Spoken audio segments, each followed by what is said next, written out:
Now, I have an honor to host a member of the Young Diplomats IL group, Miss Omer Azran. Hi, Omer. How are you? Good evening. Hi, I'm fine. How are you? I'm doing great. Well, let's start by telling us a little bit about yourself. So, hi, my name is Omer. I'm a senior student in Ashdod. My majors are physics and chemistry, Mhm. and I'm taking part at youth movement like the Mashatim, which are youth guides.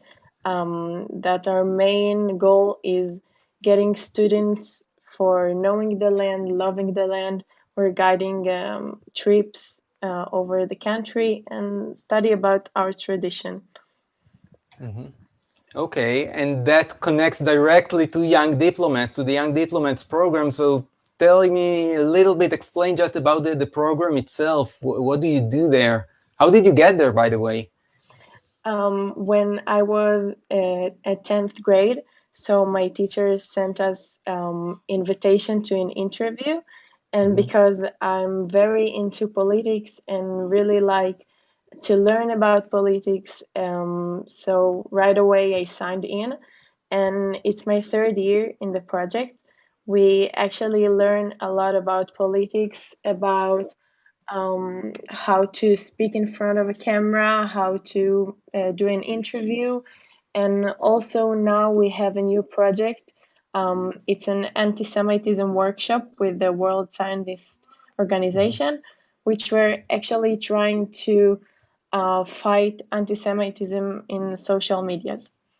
Oh, wow. Well, that's a very important. Any public diplomacy for Israel is actually very important. I've discussed it here in the show many, many times because we always get our hand not on top. Our hand is always on the bottom, and we Yeah. need a lot of work in order to convince and explain basically just the truth about Israel and get it out there. So it's very, very important. And there is some misconception, I think, about how does the education system in Israel look comparing to the education system in the Palestinian Authority. And so, just I want to give our audience a sense of what does an Israeli kid learn with regards to our Arab neighbors. Okay. Yes, so I think that in each and every subject in school, we actually touch the subject of, the Arabs, the Palestinian, Gaza, because it really connects to us. And I live in Ashdod. We've been suffered from wars, from rockets, so we are all Mm-hmm. really into this. For example, in civic study, we learn about the rights that every human have, about our system of our law system. Mm-hmm. And even in history or literature, in literature we have a literature pieces that we can discuss about it. And Mm-hmm. it's actually in each and every place, and we speak a lot about it, but there is no right answer. There is no something specific that they can teach us for us to know how to deal with it. It's Mhm. just No, well, first speaking of all, about it. there is a freedom of thought. Any student can think whatever Yeah, he or she of likes. course. But for example, is peace an issue that is spoken in Israel? Let's say the peace treaty with Egypt, the peace treaty with Jordan, the willingness of the Zionist movement to live in peace. Anything like that? Is that ever mentioned? Yes, it is, and not only in the historical way of the Hmm. details and the years, but when we study about this, at the way of history, like when it happened and the site, so we actually can speak and have a rich dialogue about what do we think, how do we think they feel, and I think that when we talk about this, we can really try to realize, try Hmm. to find solutions. And it's really important. And I think it's important that everybody will know that we do speak about this, and this is a very Hmm. important part of all of our lives. Hmm. Okay, I just might add that my kids go to school, elementary school and junior high school, and every year there's the Yitzhak Rabin Memorial Day with ceremonies and everything, and usually around that date, besides the fact that the assassination is being discussed and the ability to communicate internally between ourselves has a major role in this Memorial Day. It turns out that every time, every year, in the ceremonies themselves, the issue of peace is also brought up, perhaps because Rabin himself was the one who signed the peace treaty with Jordan.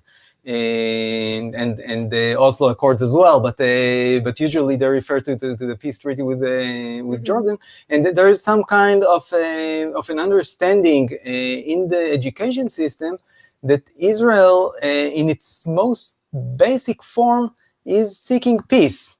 Do you agree with that? With what I described, I mean. Yeah, I think that Israel is more seeking for mutual understanding and just being relaxed and understanding with the other side, because we have a lot of different perspective, especially with the Arabs. I think that our cultures is very different. So I think that the best solution would just be mutual understanding, living peacefully with each other. And I think that Robin was right by wanting to find a solution, but not most, but some people would disagree and say that the way wasn't right. And it's a big question, but Yeah, well, everything, I agree. By the way, yes.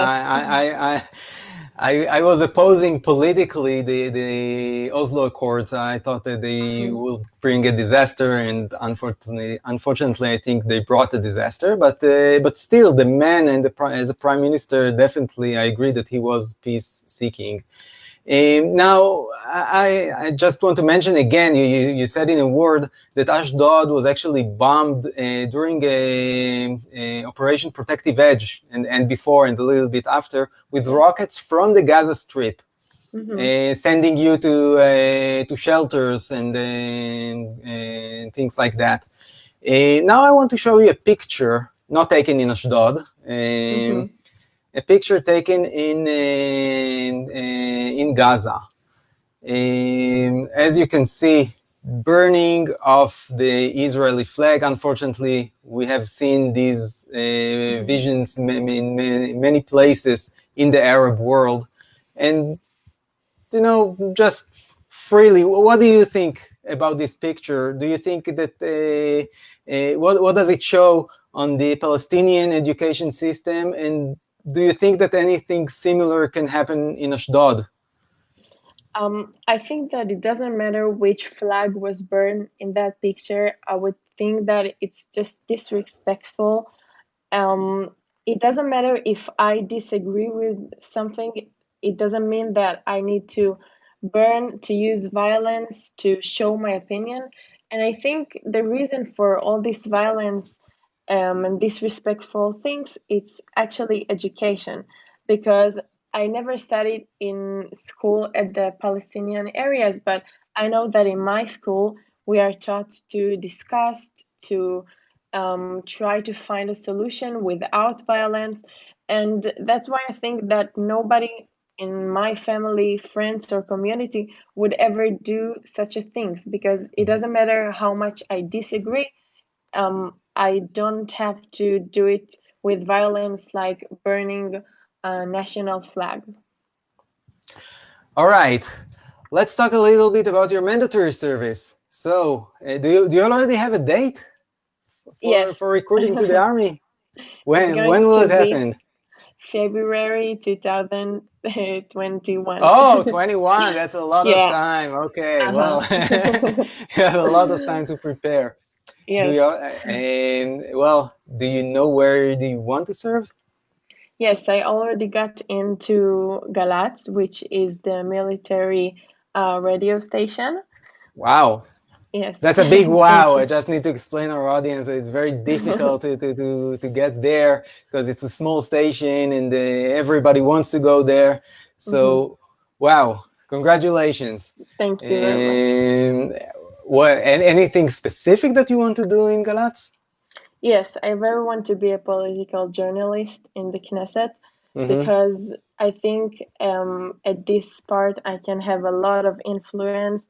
I can show like the truth about the things that actually happen there, Mm-hmm. and maybe to change some minds.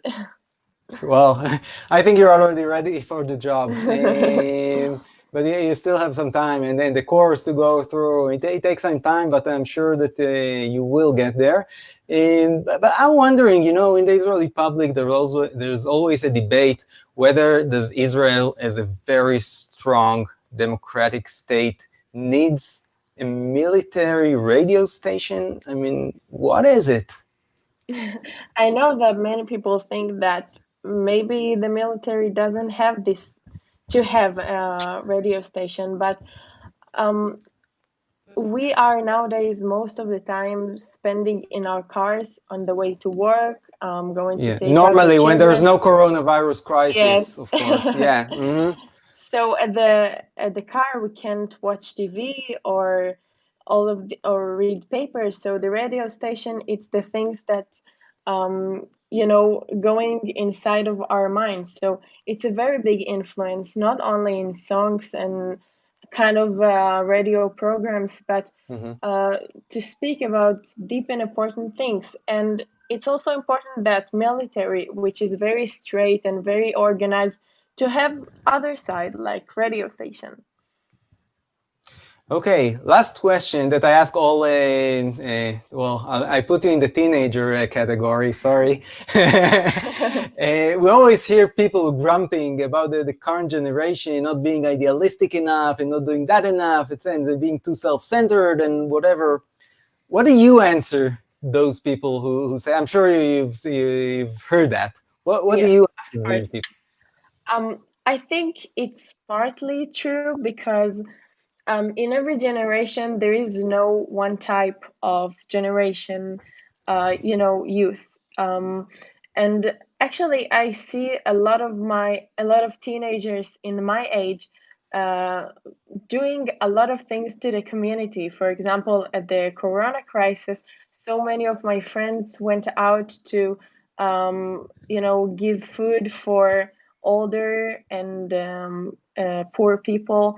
And there are a lot of projects that youth are actually doing. And I think that the fact that we are so-called self-centered is actually helps us in not only say we have a problem, but actually be practical and doing something about it. Whether it's we have the social medias to help us so much if we want to progress something or do something. So we have a lot of means, and we just need to learn how to use it right and not only do TikToks or posts on Instagram. Yeah, usually I say it's the other way around because the world of technology or the language of technology is a language that the older generation has learned throughout their lives. But young people speak it fluently as a mother tongue. So it's a lot. It's different. It's just different, and you need to realize that. It doesn't Yes, necessarily mean that it's worse. Sometimes the opposite, and we have great youth in Israel. I agree. Well, Omer, thank you so much for joining us. I wish you best of luck. Perhaps we'll talk before February 21 and just check in on you and see that you're okay. And that's it. Thank you. Thank you so much. You're doing a wonderful job. All right. Thanks.